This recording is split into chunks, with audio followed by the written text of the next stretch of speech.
एक फोटोकॉपी भी और एक ओरिजिनल भी, ताकि भुलाने पर ज्यादा दिक्कत ना हो। और अपने साथ आधार कार्ड लेकर के जरूर जाइएगा।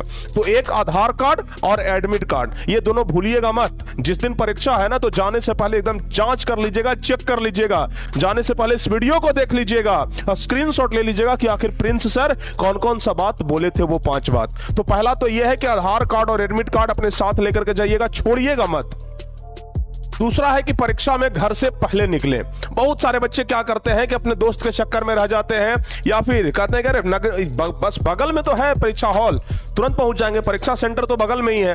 वैसे करते करते ना लेट कर जाते हैं। कभी ऐसा पता चलता है कि बस घर से तो निकले थे टाइम से, रास्ते में उनका गाड़ी पंक्चर कर गया, रास्ते में जाम का समस्या मिल गया, रास्ते में बहुत सारे ऐसे कारण मिल जाते हैं जिसके वजह से आपको देर हो गई और आप परीक्षा हॉल पर देर से पहुंचे और पता चला कि वहां पर गेट बंद हो गया और आपको अंदर घुसना ही नहीं दिया जा रहा है। फिर गेट पर बैठकर कहीं आप रोते रह जाइएगा, कोई फायदा होने वाला नहीं है।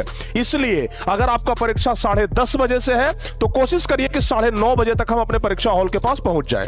ठीक है ना, परीक्षा सेंटर के पास पहुंच जाएं। 10:30 बजे से है तो 1 घंटा पहले पहुंचने का प्रयास करिए, और खास करके पहला दिन तो जरूर। तो पहला दिन आप लोग परीक्षा में घर से पहले निकलिए और एकदम इत्मीनान से जाइए, आराम से जाइए, कोई हड़बड़ी नहीं, और जा करके आराम से आप लोग परीक्षा दीजिए। उसके अलावा उसी कलम से लिखें जिससे पहले लिख चुके हैं। आप परीक्षा में उसी कलम से लिखिए जिससे कि पहले लिख चुके हैं। बहुत सारे बच्चे क्या करते हैं कि जब घर से निकलते हैं तो रास्ते में नया कलम खरीदते हैं कि भाई नया कलम से लिखेंगे, और यही आपकी सबसे बड़ी मिस्टेक है, सबसे बड़ी भूल है। क्योंकि परीक्षा में कभी भी नया कलम से नहीं लिखना चाहिए, क्योंकि नया कलम का जो नीब होता है ना, वो घिसा हुआ नहीं रहता है, आपका तेजी से नहीं चल पाएगा। ठीक है ना, बहुत तेजी से नहीं चल पाएगा, समझ गए। तो कोशिश करिए कि जिस कलम को आप लेकर के जा रहे हैं परीक्षा हॉल में, उस कलम से पहले आप 1-2 घंटा घर पर लिख लिए हो। ठीक है ना, क्योंकि जब थोड़ा बहुत भी लिख लीजिएगा ना तो उसका नींव जो है आगे वाला वो घिस जाएगा, और जब घिस जाएगा तो बहुत ही शानदार तरीके से परीक्षा में स्पीड में आप लोग लिख सकते हो, आपका समय बचेगा, हैंड राइटिंग भी बढ़िया बनेगा। तो इसलिए उसी कलम से लिखें जिससे कि पहले आप लिख चुके हैं। तो ये बात का ध्यान खास तौर से रखिएगा।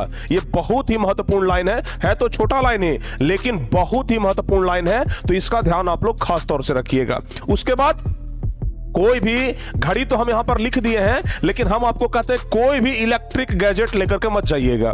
जैसे घड़ी हो गया, मोबाइल हो गया, या फिर कोई भी किसी प्रकार का कोई भी अगर इलेक्ट्रिक गैजेट है तो वो आप अपने साथ लेकर के नहीं जाएंगे। ऐसा ही नहीं कि सिर्फ इलेक्ट्रिक घड़ी, जो घूमने वाला भी घड़ी होता है ना, कोशिश करिए कि वो भी लेकर के ना जाए। आपको टाइम वहां पर बताया जाएगा, चिंता नहीं करनी है। और बिहार बोर्ड की तरफ से साफ मना किया गया है जूता को लेकर के कि जूता पहन